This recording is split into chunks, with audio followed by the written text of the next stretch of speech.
Greetings everyone, and I hope you're all shipshape and Bristol fashion out there in collecting land. And welcome back to the channel for another 1/6 scale figure unboxing and review. Well, I say 1/6 scale, it's advertised as 1/6 scale, but if that thing's 1/6 scale, you can call me Shirley and put me in a dress.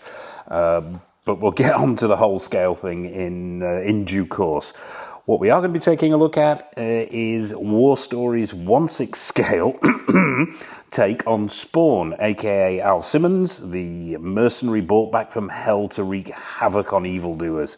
The review will take the usual format. We'll have a quick look at the enormous box, then it'll be down onto the table for a look at all the accessories, then it will be out with the Hellspawn himself for an up-close look, and then we'll be wrapping the whole thing up with the usual showcase at the end.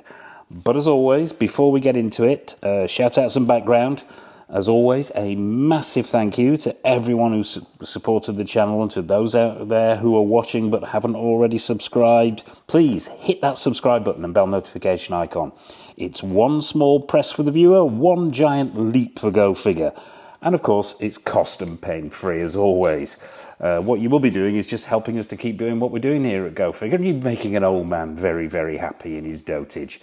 So, background, Spawn. Yeah, Spawn's the creation of Todd McFarlane. I'm probably preaching to the converted here, so forgive me if you already have the lowdown on the Spawn himself. First appeared in comic books back in 1992, I believe, and since then there have been more comic books, there's been mangas, an animated series, a very, very shonky movie back in 1997, and if rumour is to be believed, a movie reboot is due out next year in 2025, starring Jamie Foxx and Jeremy Renner. Suffice it to say, I am a massive Spawn fan and have been since the 90s. I like my anti-heroes dark and edgy, and they don't come much darker and edgier than Spawn, so let's get the controversy out of the way first. This is an unlicensed figure, and when War Story announced a couple of years ago that they'd be doing this figure, Mr. McFarlane attempted to close them down. Close the whole thing down unsuccessfully, unfortunately, or fortunately, depending on where you sit. As we all know, certain copyright rules don't apply in certain parts of the world, and this is the result. But enough of my Spawn-related shenanigans, onto the box. A huge box it is too. I did contemplate taking a look at this box down in front of the details like we do with the quarter-scale figures, but I thought we'd chance our arm here. It is absolutely huge, as you can see, and is more in keeping with a quarter-scale figure than a 1/6 scale figure. Won't be able to get this thing upright and get it all in shot, so we'll take a look at it horizontally. What you've got on the front here is Immortal Hero. Obviously, it's unlicensed. They can't use Spawn anywhere on the packaging. But although you've got the Spawn symbol in the top left-hand corner here, what you've got on the front is, well, I say it's a picture of the figure, but it's been seriously, should we say, augmented. There's green sort of smoke coming out of the eyes here. There's sort of these sparks and flame sort of effects at the bottom here. There's smoke coming out of the chamber of the weapon that he's holding, the gun. But yeah, I mean, I'll try and give you some idea of the scale of this. But yeah, no, it's not going to work. But yeah, the picture itself's really, really nice. It's very bold. At the bottom it says, "Heroes never die, justice never dies," and then you've got the War Story the company logo in the bottom right hand corner there. Also says here that this is the prototype, if I can speak.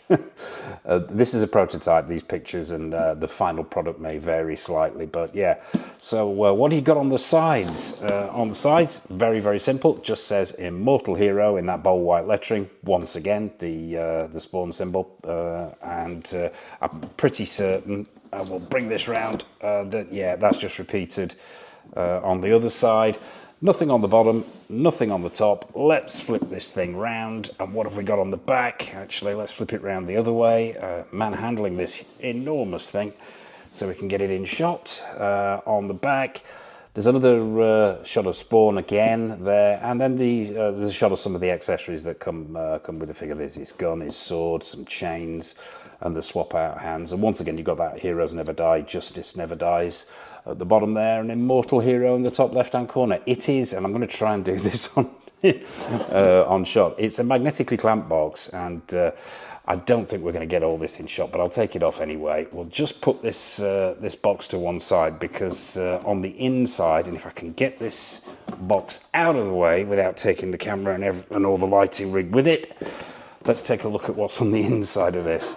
You've got this now, once again, we're not going to get this all in camera, but you've got this huge backdrop printed on the inside of the magnetic cover itself. Once again, it's another shot of the figure that's been sort of augmented with flames and smoke, and the chains are meant to look like they're moving, and that green smoke is coming out the eye. And once again, Immortal Hero at the top there. And there's not a hope in hell we're going to get this, forgive the pun, all in shot, but that gives you an idea there.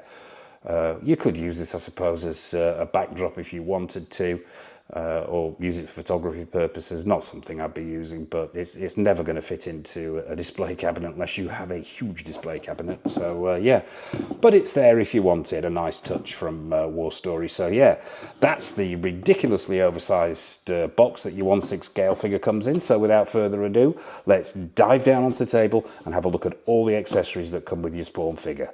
Okay, so here we are down on the table with all the accessories that come with your Spawn figure.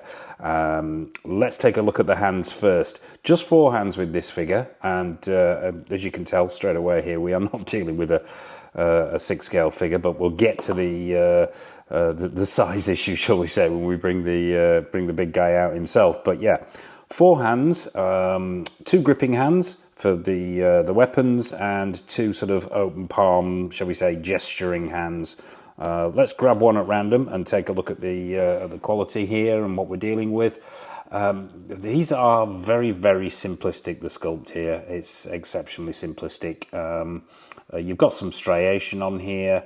The fingernails have been done on here as well. He's got long fingernails, which obviously is accurate to the character, but being a demon. Yeah, the sculpt is very, very simplistic. I like a lot of the accessories with this figure. How can I describe it?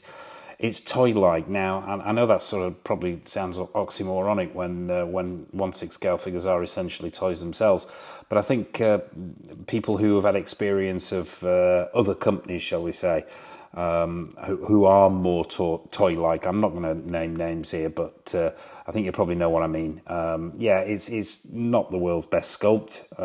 It's, as I say, relatively simple. There's striations in there. There's some creasing in the palms. The paint applications are very simple, and the overall hand is very simple itself. But there's some flexibility in there. You've got a medium to soft, or should I say a soft to medium, actually. So there's an awful lot of give in these hands. But yeah, relatively straightforward, and they peg straight onto the figure itself with the normal wrist peg slotting in there. So let's grab one more at random. Oh, let's grab a couple actually and bring them both into shot. Yeah, you can probably see here there's not much detailing on here, but they do the job, shall we say. So yeah, that's the hands. We'll put those to one side. There is actually another accessory that comes with this figure, but we're going to have to cut to that because it is simply so large. Let's take a look at these chains now. As we all know, Spawn was covered in chains, and War Story haven't skimped on the chains here either. Now, we'll get this one out of the way first because this is the smaller of the two. All these chains are metal, so props to War Story there for going down the metal route. You get one short chain like this, and it's sort of it looks like it's metal that's been sort of painted maybe a gunmetal colour. But yeah, one short chain, and then you get this absolutely enormous one. I'm not going to attempt to unravel this entire thing on camera. It is enormous, suffice it to say. I mean, I'll try and give you just some kind of impression. This thing just goes on forever, so you can have a field day wrapping this around the figure. It doesn't tend to be something that I use on the display. I tend to have him without this chain, but it's there if you want to use it. And once again, this is all metal. It's all that gunmetal colour, and it, as I say, it just goes on forever. So you can wrap it around the figure to your heart's content. Looks like it's got a bit of a knot in there. At some point, I will have to unravel that between takes. But yeah, and at the end of this ridiculously long chain are these metal spikes. Once again, these are metal as well, made out of the same material as the chain. Very nice and shiny, that gunmetal colour, and one at either end. So yeah, that's the other chain that comes with the figure. So we'll put that to one side, and this has got some real weight to it simply because of all the metal that you've got here going on. But we'll we'll try and put that to one side. And finally, well, not finally, because we've got the other accessory to look at, but these are the weapons. Let's take a look at the gun first. Now, all one piece of sculpted plastic here, hollow plastic as well. This sort of, I do like this. I think it looks really good. But once again, you've got that sort of toy-like feeling to it. I think it's probably down to the hollowness and down to the simplicity of the sculpt. Although they have done some nice paint applications on here, and they've gone out of the way to weather it a little bit in the sculpting process. You've got some nice colours on here. You've got browns and bronzes, and then you've got these sort of dinks and scratches and scuff marks to give it that weathered look, which is nice to see. It's picked up a piece of paint there from somewhere. Yeah, there's no cocking action on this. There's no removable magazine or trigger action or anything like that. So just simply one piece of hollow sculpted plastic. But overall, it's nice. Would have been nice to see perhaps them drilling that out, maybe there at the end, because it does look a bit innocuous. And there are some visible seam lines on here. But overall, it's pretty well done. You've got this what looks like maybe a laser scope sighting dinghy attached to the side there, but yeah, you've got golds and sort of copper coloured paint on here, and overall not bad for what it is, and yeah, pretty effective, and quite an accurate representation of Spawn's gun. So yeah, there you have it. That's the gun itself. We'll put that to one side, and finally we get this sword. Now this sword is huge. Getting this all in shot's going to be no mean feat.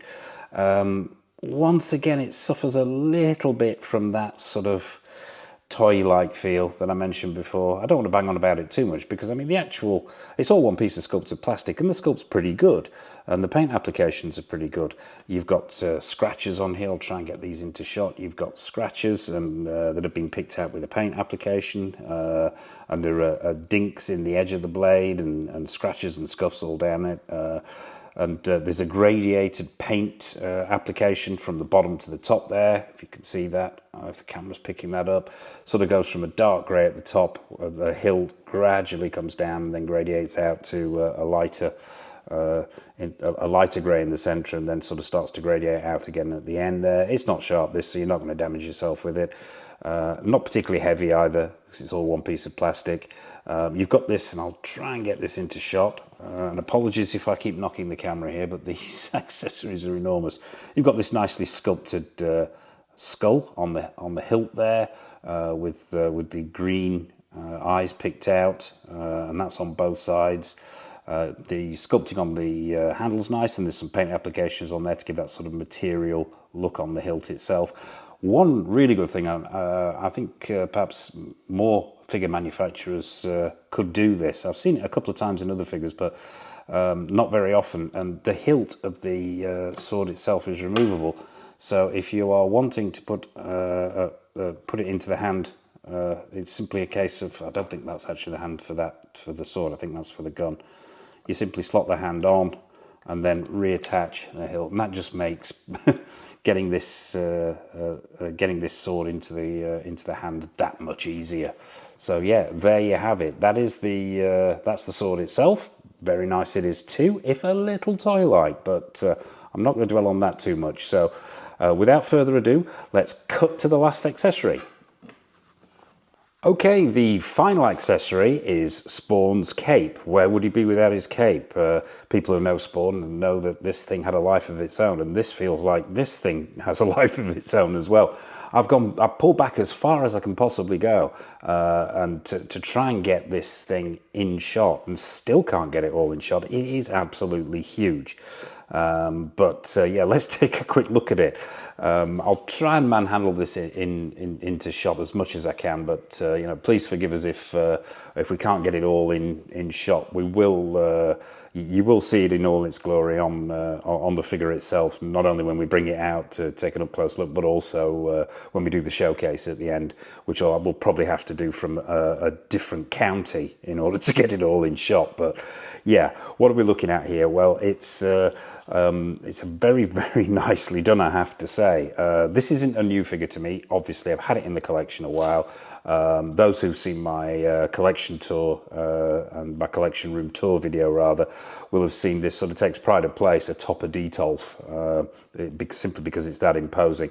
And I do love this cape. But the material, let's have a closer look. The material itself it's difficult to describe. It looks like it's got this sort of felt feeling to the underneath here, and then on top it looks like it's got this sort of, how can I put this, screen printed, almost perhaps vinyl printed pattern on here, which is really, really nice actually. The detail is great. It's sort of like if the camera's catching this. It's got this sort of thread work through it of a lighter red on top of the deep red underneath, which gives it an almost leather-like quality. It's super shiny as well and catches the light beautifully. The light plays off it fantastically. I'll bring it round so we can take an actual look at the top. I mean, well, actually, before we do that, I'll try and hold it up just to give you some idea of the scale of this. I mean, we are filling the entire shot here, and it still continues to go on. It is huge. But yeah, we'll bring it round so we can take a look at the top part in a bit more detail. Now, the top section here is a slightly thick. Oh, that's not actually even in shot. Apologies there. I'm going to have to bend. Actually, no, we'll lay it over the other way and lay it down like this so we can see. That's better. So we can see the top. You're getting a better idea of how it plays out. The internal red here is a slightly lighter red. The outside of the cape itself and is a deeper red, but the collar section here, which I have to say is really, really well done. I like what they've done here. It feels like a thicker material. It's almost like a vinyl material, the collar section, whereas this is more a screen printed fabric. This feels more like a vinyl. It's more plastic to this, and I think it is actually plastic that's been attached to the top of the material section itself. But yeah, the whole thing, and we'll get this out of the way from the start here, is absolutely loaded with wires. These collar sections are loaded with wires, so you can pretty much pose them however you want down. I tend to have them posed with them up like that. I just think it adds that extra dimension to the figure. But yeah, there's ruffles here where it has been sewn into the collar itself. These clasps now, these clasps are all metal, like the chains that you can drape on the figure itself. These skulls are completely metal, nicely done on either side, and then you have this chain which connects the two, also metal, and the cape itself actually attaches to the figure via these two snaps, which are on either side. But yeah, let's talk about this wiring, because there is a hell of a lot of it. Literally, I mean, down each edge, and then at intervals, and you can probably see this if I hold this up here. Each of these intervals here, these creases that you can see where it's been stitched, has got a very, very solid wire in it. It's it's not. This is not sort of Hot Toys wire. It's not thin at all. Well, I'd say it's a medium. It's got some play in there, but it's also quite tough as well. So literally, I mean, I'll try and count these. 1, 2, 3, 4, 5, 6, 7, 8, 9, 10, 11, 12, 13, 14 wires in total, running the full length of the cape itself. And going right the way up to pretty much, all the way up to underneath the collar section here. And there's this flap on the back of the back of the collar itself. That's. And I'll bring this round one more time so you can see this from the back. And this is not the easiest thing in the world to film.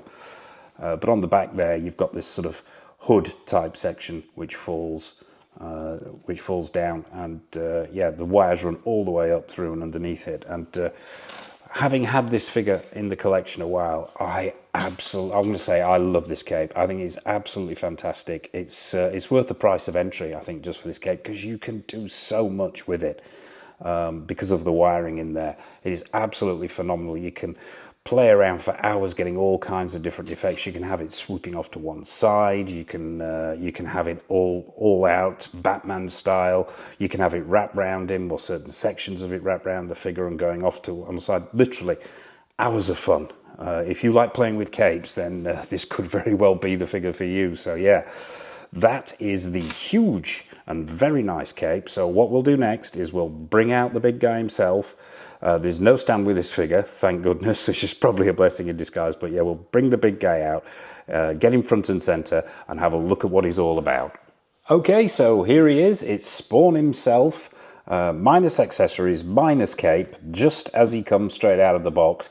I can't give first impressions on this figure, simply because it's not a new figure to me, as I mentioned at the top there.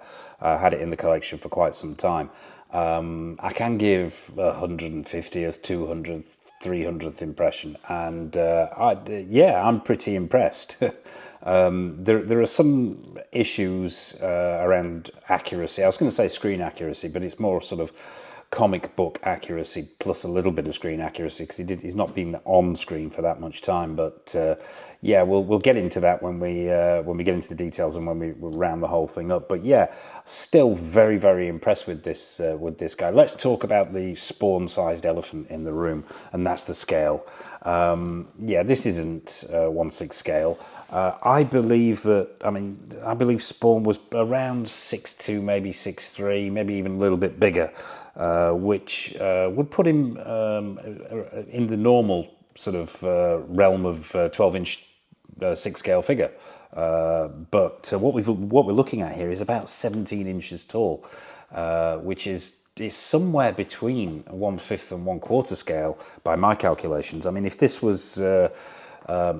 figure was actually 1/6 scale, that would make Spawn 8.5 feet to 9 feet tall, which he isn't, obviously.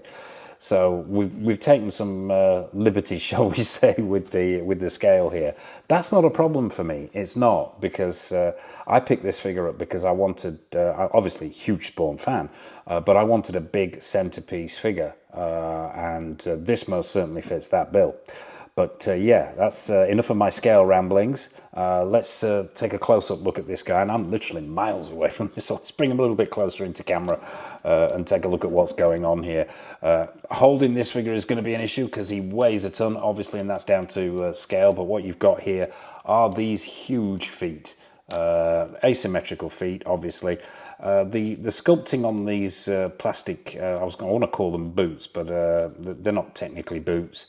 They're all solid plastic. There's no movement in here other than a little bit of lateral movement on either side, which is coming from mainly from the twisting of the hips themselves. But yeah, they're nicely painted. The detailing, once again, it's that it's the same thing that we saw on the weapons there. It's very simplistic. It's effective, but quite simplistic. It's almost as if they've just gone straight up a scale, but not gone in with the same detail of paint applications and sculpting. It's just almost like it's been blown up from a smaller size, but it still works for me. You've got these lovely red detailing on here. The paint applications are nice. You've got it's all pitted. These boot areas. There's red paint applications on there that deepen down to a deeper red. These spikes are nicely done. Be careful if you're picking this figure up. It is full of very, very sharp spikes all over it, so handling it's not the easiest thing in the world. But yeah, so these are all sculpted plastic, and as I say, pegged straight onto their legs themselves. Let's just take a quick look around the back, and that's continued around the back there. A slightly deeper red to give it some contrast. Moving up now. People who know Spider-Man figures, know Venom figures, that kind of thing, will recognise this kind of rubber stroke plastic suit which is over the top of the body itself, and it is a hefty body. It's got some weight to it. And what you're looking at here, as I say, is it feels rubber to me, but it looks like it's been screen printed with these black shiny gloss details, and that continues throughout the entire body itself. You can see on the chest, down the arms. Yeah, it feels a good quality, and as I say, I've had this figure in the collection for a while, and I've had no issues with creasing or tearing on these arms. Admittedly, it stays in a relatively vanilla pose, but on the whole, it stood the test of time quite well. I guesstimate I've had this about 2, maybe 3 years now, something like that. But yeah, as far as I can tell, it stood the test of time. So I'm moving up. What you've got around the thigh area is this set of pouches. These are all one piece of sculpted plastic. Same type of paint applications that we're seeing from the boots transferred up here. It's sort of free moving-ish, this section here, but I'll flip it around so you can see it from the back. There's a sculpted in buckle here. Actually, that buckle is metal on there, and it feels like this is probably pleather, the strap section here, but the actual set of pouches themselves are sculpted plastic. So you've got a mixture of pleather and sculpted plastic going on there. Probably best if I actually just stand him in close to the camera for this while we're doing this section. Moving up, you've got this high gloss sort of V shape, which is actually looks once again like it's been, I don't know whether it's been screen printed into the rubber or it's painted on, or whether it's adhered there, but it's very nice high gloss, very effective. The contrast works well. The belt here itself, I think we're looking at the same thing as we're looking at with the pouches here. I think you've got a red pleather belt underneath, and then what's attached to those that red pleather belt are these plastic pouches. And those plastic pouches, if I can get him back round again, continue all the way around the back. The belt itself is attached by Velcro if you're wanting to remove it. Not that I ever do, but that's an option there as well. And you've also got, as with the cape, you've got these metal heads which are stuck straight onto the pleather, and attached to those metal heads are these metal chains which run all the way around to the front as well, like that. So one's slightly longer than, well, it's not longer actually, it's just caught on there, but you can have them hung down like that and really combine that with the other metal chains that come as accessories. So yeah, moving up, this is where it gets interesting, trying to keep this guy in shot. I'll just drop him down here. Yeah, that suit continues at the top and down the arms. I would say that the proportions look slightly off to me as far as the size of the head goes. I think that head might be too small, maybe slightly too small. It's not something that when I've got it in the display that it causes an issue, but yeah, maybe ever so slightly off. And there's some other things about this head sculpt, but we'll come to it. Around the chest, you've got this. Now, this is definitely free moving. Oh no, it's not. It's actually adhered on. Yeah. Oh no, it's not. It is free moving. It's a canvas strap with a plastic buckle at the top there, and into that canvas strap. And I will lift his arm up at this point. You have got these shells, if the camera will focus, getting around this guy, navigating around this guy is not the easiest thing in the world. But yeah, there are loops in that canvas belt, and in the canvas belt itself you've got these shells. I'll take one out, and so we can have a quick look at it. Now these are metal as well. They're cold to the touch, and they're metal too. So you've got a whole array of these rather nicely painted shells that fit in to the belt there. The bandolier that goes around the back, and we'll bring that into shot all the way around the back. That's continued as well. Onto the arms now. You probably noticed that band there that band falling down. On the bicep area, you've got this plastic. This is plastic. This is not pleather. I'll try and get that into shot. You've got this plastic band which just sits by friction on the bicep itself, and this has got the same rather sharp metal spikes on it which go halfway around, coming down, and we'll stand him up for this shot. you've got this gauntlet. Now this is swappable. It's free floating and swappable out. To actually be completely screen accurate, this should be on the other side, but I have him in the display with it on this side just for convenience because of the pose that I was going for. Yeah, but this is all sculpted plastic, this section. Same quality of paint applications we're seeing on the boots here. And once again, it's been given that sort of texture on the surface to give it maybe almost a stone-like quality, somewhere between stone and metal, and that's his hand falling off, but we won't worry about that right now because that actually proves that this this does actually come off. That is another thing about this figure, and I will say that this from the get-go, the hands are very loose on this figure. I got this new, and unfortunately it came out of the box that way. We'll get that hand back on, but yeah, as you can see, the hands are quite loose, but they a little bit of work there, and they will stay on. They will hold the accessories.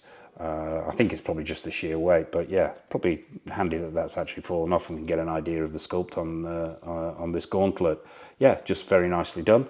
And as I say, interchangeable with the gauntlet on the other arm, which is just a slightly smaller version, which is once again spiked and it's got that same quality of paint application. So, head sculpt.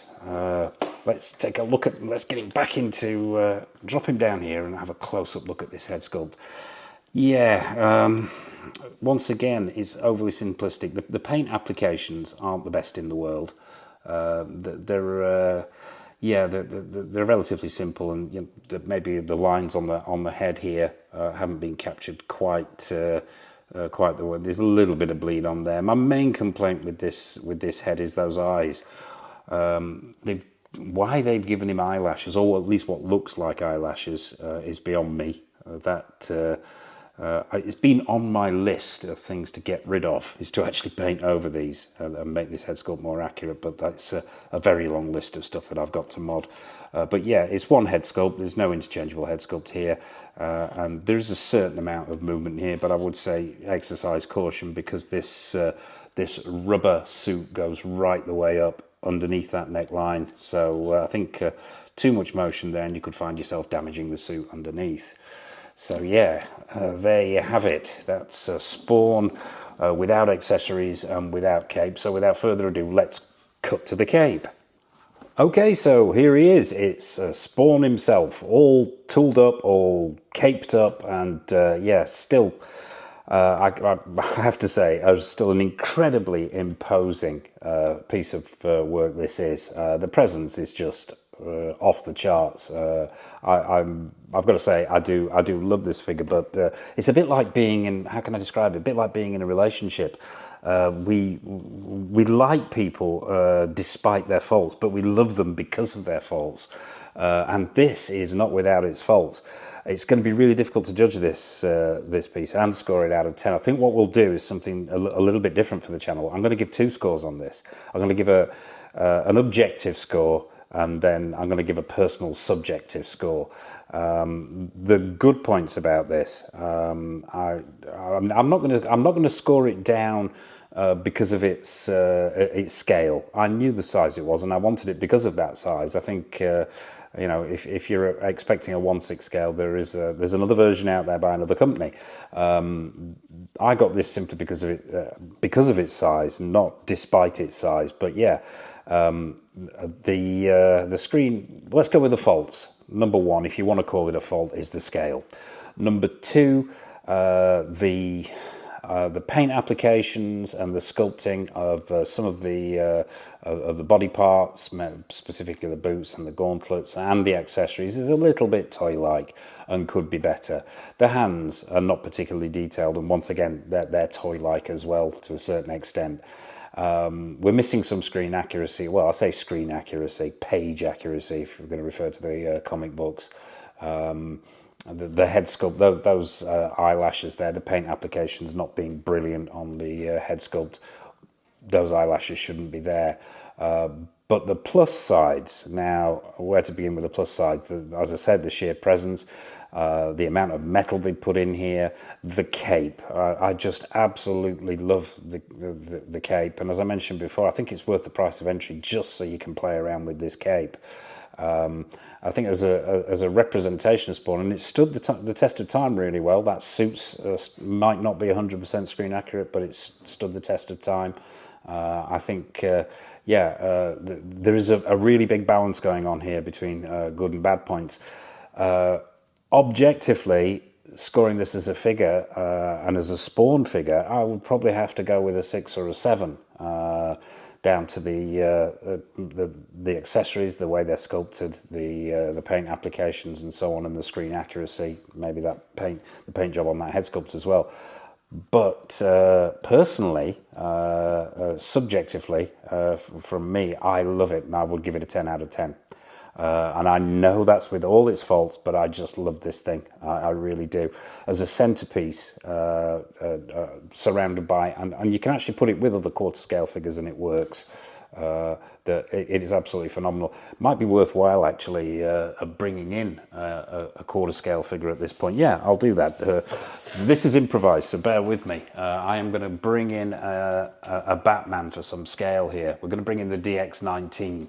I'm just going to get him out of the Detolf here and give you some idea of how... Yeah, that's the DX19. We'll put him in front there.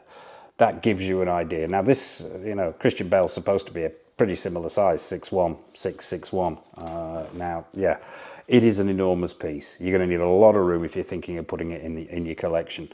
Yeah, we'll take Batman out of the way there before he dies of embarrassment, height embarrassment. But yeah.